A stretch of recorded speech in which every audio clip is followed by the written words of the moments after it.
Partita la prima serie del 60 Stato delle ragazze. Bona, Os, Paistan, Tuppiti e Dobre. In corsia 2, Elisa Bona, si aggiudica la vittoria. Tempo ufficioso 11:21.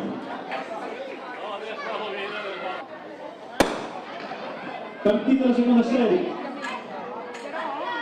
Sono 4 atleti in gara ed è in corsia 3 Giulia Busetti. Giulia Busetti che va a vincere, purtroppo Chiara Fainoni incespica sull'ultimo ostacolo. Vittoria per Giulia Busetti, atletica Val di Sole.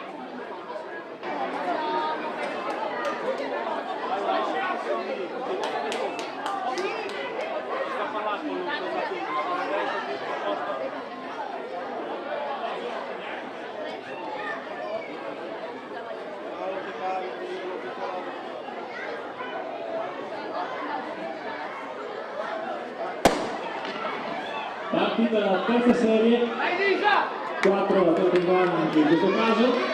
Sembra di vedere una lotta tra la seconda e la quinta corsia, ma vince, anzi in terza corsia, Greta Gazzini, l'atletica team doppio. Il tempo ufficioso è di 11 secondi e 34 centesimi.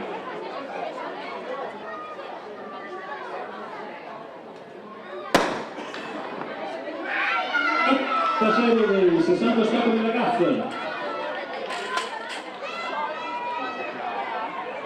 Ed è una lotta fino all'ultimo, pare che abbia spuntato in corsia 4 Mirta Tessari dell'atletica italiana sulla compagna di squadra, in corsia 2 Anita Giacomoffi, sempre dell'atletica rotariana.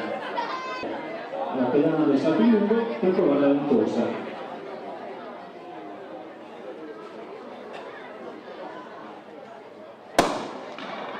Partita anche questa, l'ultima serie dei 60 delle ragazze.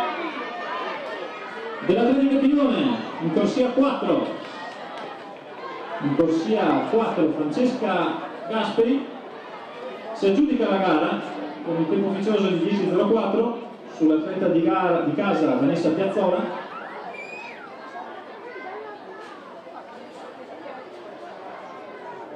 Una serie di 60 stati ragazze nelle corsie centrali. Nelle corsie centrali è battaglia fino all'ultimo e la spunta ci pare essere Gentilini, atletica Tione, un tempo di tutto rispetto 9 secondi 83. Alessia Gentilini ha avuto la meglio su Arianna Peretti al fotofinish, ovviamente il risultato ufficioso, speriamo che sia ufficioso.